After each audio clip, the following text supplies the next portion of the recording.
Well, hello everyone and welcome to my channel. I'm Deb and this is DB Designs and Sewing Australia.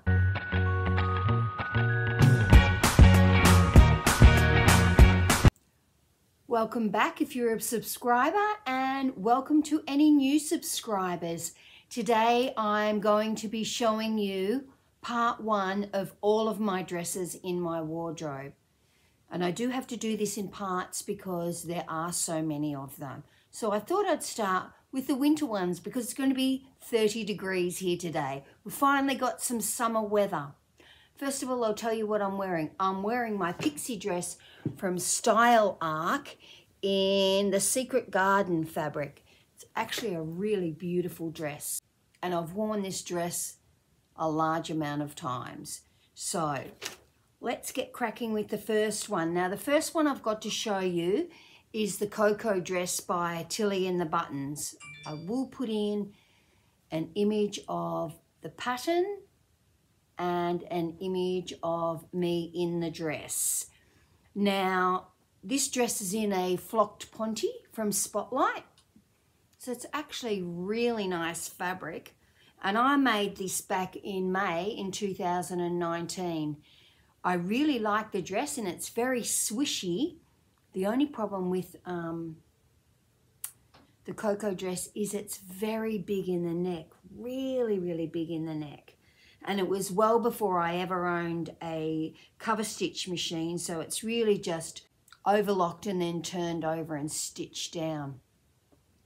So I have got some more of this fabric somewhere, probably in one of my remnant boxes with stretch knits in it. I did notice I thought I had it up here in my knitwear, but I don't, because I think I was only putting something that was at least 1 meter in my stash, and the rest I've got in other remnant boxes, let's call them, so well under 1 meter. But I thought I may be able to change it to the funnel neck because I really like the dress.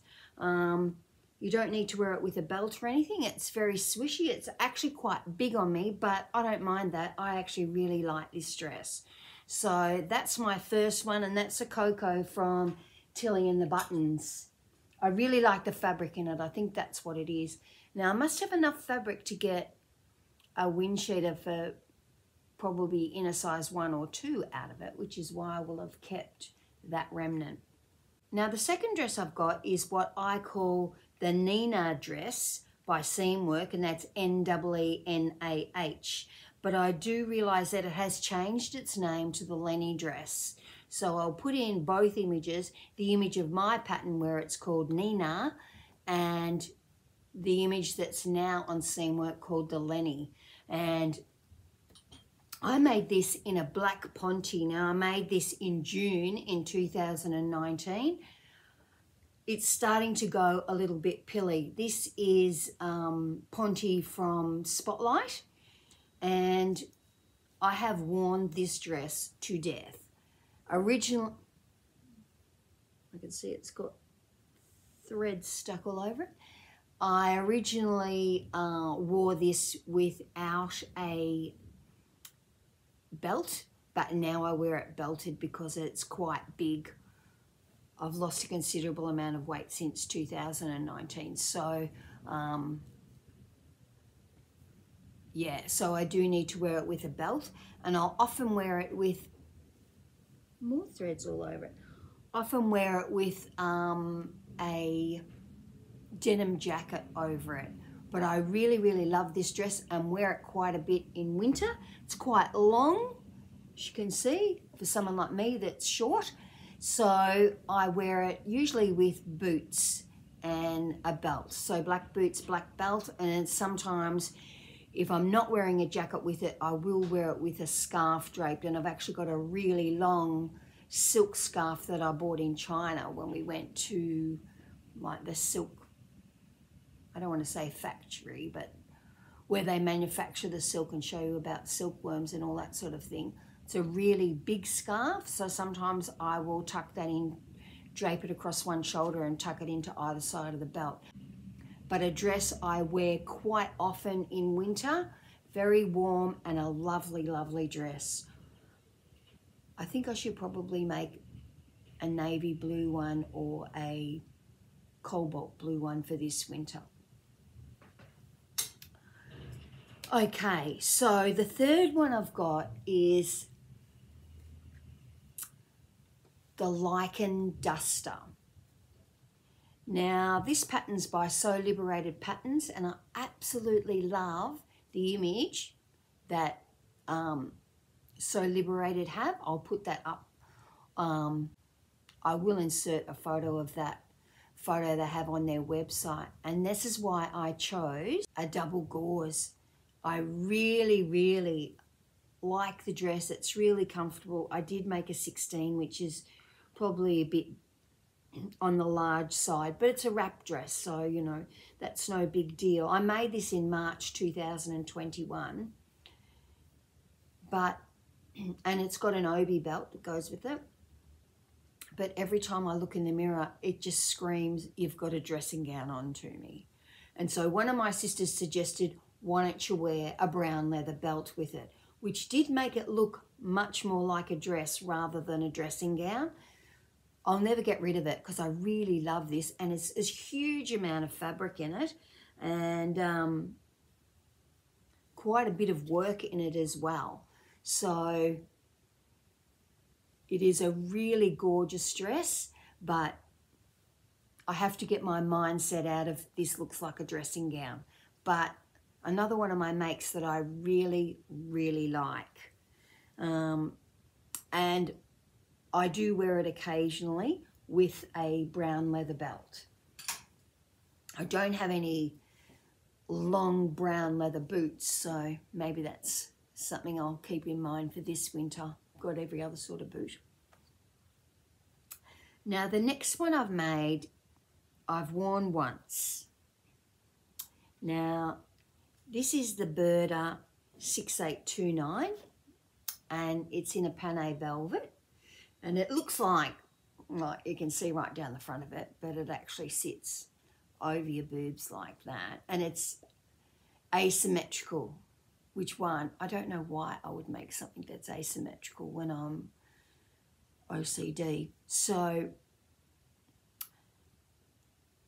yeah, and it's not that the side comes in here and joined, so it's ruched. It's that the neckline is very asymmetrical. It's not, that V does not end in the center of your chest. So I don't think it looks all that good. I think it probably looked better when I was fatter than I am now. So I'm probably going to be putting a size in this dress and giving it to the Brotherhood. So the Brotherhood, Salvation Army, they're all thrift shops, you know, St Vincent de Paul thrift shops in Australia. So I don't think I'll be keeping this dress because I just can't see me wearing it, because I'm always fiddling with the front or looking at the front thinking that it's not straight, that it's not level. So it's not a very comfortable wear for me because I'm always conscious that there's something wrong in the front of it. So I'll be saying goodbye to this dress. Now, the next one I've got is the Appleton wrap dress by Cashmerette. And this is in a purple ITY that I think I bought from Lush Fabrics in Western Australia. Now, I did make this in October 2021. And it's a beautiful dress, and that's probably coming up as navy blue on the screen, but it's actually a very dark purple. It's a really gorgeous dress, really comfortable dress. I actually wear this quite a bit in the winter. I do need to wear a petticoat under it, sorry, a slip under it, and I really like the Appleton pattern. I think it's a really nice wrap dress. I don't have much luck with wrap dresses that are made of woven fabrics, but I did have a lot of luck with this one that was a knit fabric. And your ITY is not a terribly hugely warm knit, and is unusual for me that I've got something that's plain coloured, but I just wear that with stockings and boots, and I really, really like this dress. So that was my Appleton by Cashmerette. Now, the next dress I've got is one I made in March 2023, so less than a year ago. Now, this is the Aria button-down shirt dress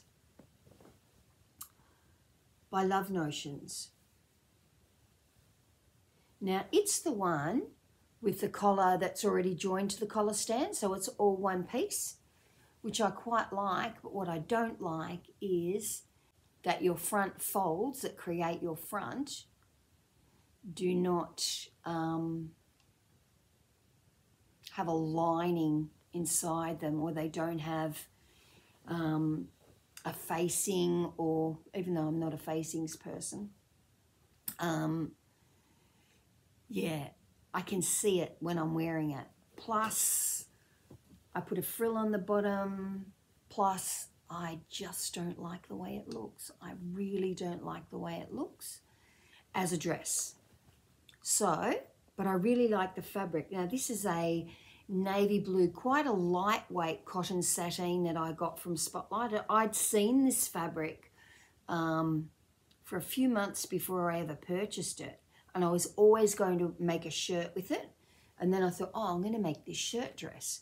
And it was after I'd seen a beautiful shirt dress Whitney from Tomcat Stitchery had made, and hers was actually in what to me is like a Versace patterned fabric, but I could not get that fabric. And so I chose this fabric, but not happy with it at all. So I'm going to be keeping that. I'm going to be turning it into a shirt. I think I get a lot more wear out of it as a shirt. And if I chose to wear it under a jumper, probably would not be able to notice this bit as much.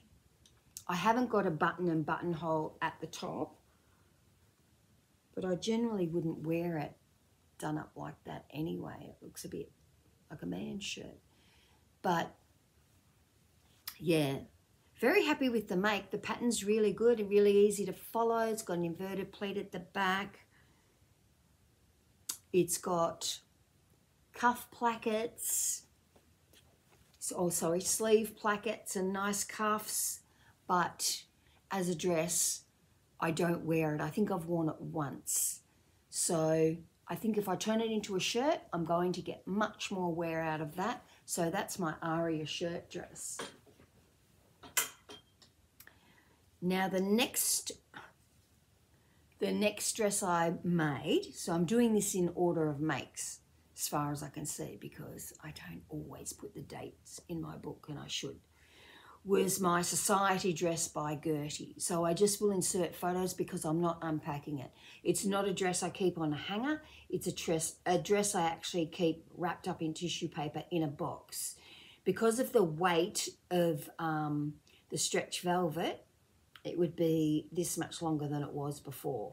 So it's going to continually drop just because of the weight of the fabric. So I keep it wrapped up and folded up.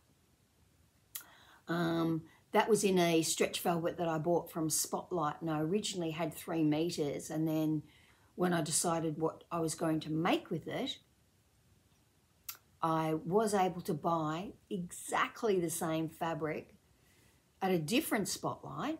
So being going to Fountain Gate, but I went to the one in Mentone and was able to get the identical fabric, identical color, looked like it came off the same bolt. So was really happy about that. And I made that to attend my girlfriend's event of the royal wedding. Now that was in, I think the wedding was the very beginning of May 2023, and I made that dress in April 2023. I love the dress and I love the glamorous way it looks. I don't really attend very many gala events as such. But it's one of my favourite makes of 2023, so I'll certainly be keeping that dress, and hopefully I will find somewhere else to wear it to at another time.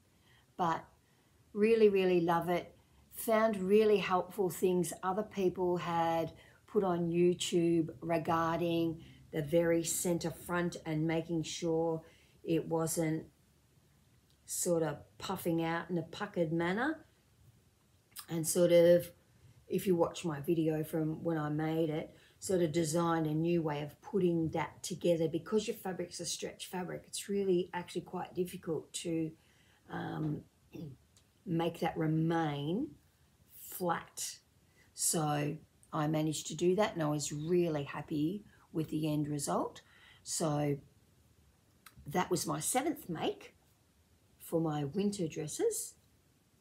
The next is my Corset Bridget dress, and now this is made in a Atelier Jupe viscose from the Daily Society, and I made this dress in July 2023.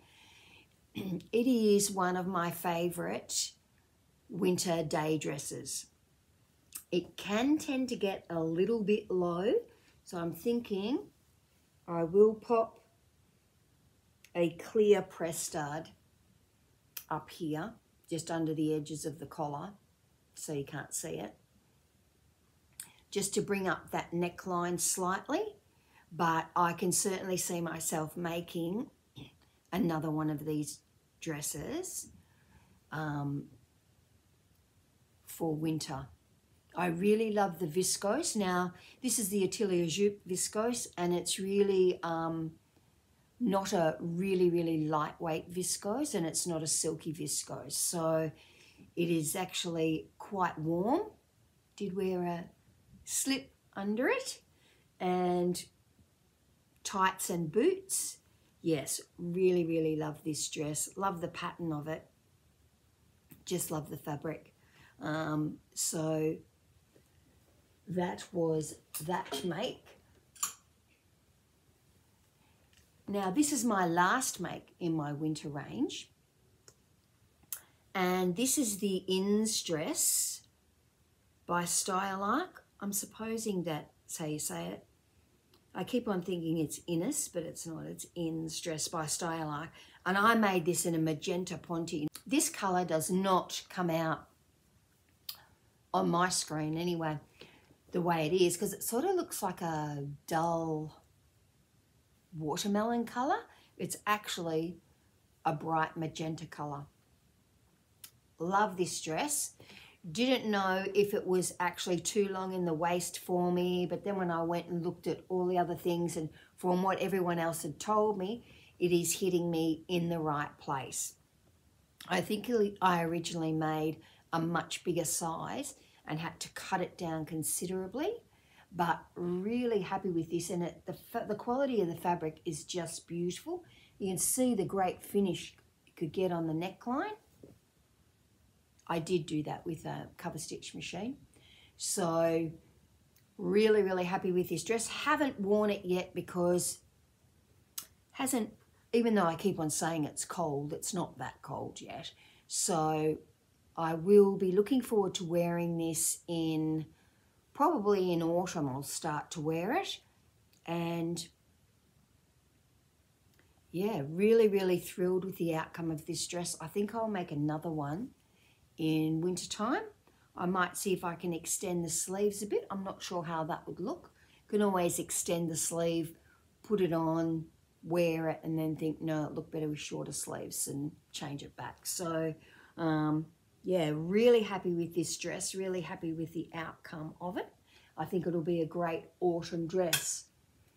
So that's all of my makes in my winter dresses. So I have no winter dresses that are ready to wear. All of my winter dresses are me made, and I'll be coming back to you with part 2, which is going to be summer dresses. I'm not sure if there's going to be a part 2 and a part 3, because I have got a lot of summer dresses, and I've actually just finished sewing up my Nerida Hansen from the Summer Solstice Deluxe box from the Dahlia Society. I've just finished that dress and just doing the final touches to it. So I will bring that to you in one of my next episodes. Please like and subscribe. I also have a Ko-fi account now, which will be listed down below. I will list all of these dresses and the sites to get them off down below. And so if you like any of them, you can pop to that site and have a look. Everybody have a wonderful week. Hopefully it won't be too long before I get the summer ones done. You wouldn't know that I've taken all of my dresses out of my wardrobe because it doesn't look like there's any space in there. So I'm not sure how I fit everything in there. But as I said, the only one I'm going to be getting rid of is this black one. And I've got 2 that I'm going to change. My shirt dress that I'm going to turn into a shirt, and hopefully I can find my flocked fabric remnants and make a bit of a funnel neck for this so that it's not so, like it really is, does come a long way out. It's really quite boat neckish, but I really love the skirt of that dress, so I really want to keep the dress. And it's something different for me because I don't usually wear things that are as swishy. I will usually wear things that are much more fitted. But yeah, stay tuned and I'll be coming to you with part 2. Everybody have a fun sewing day. Bye.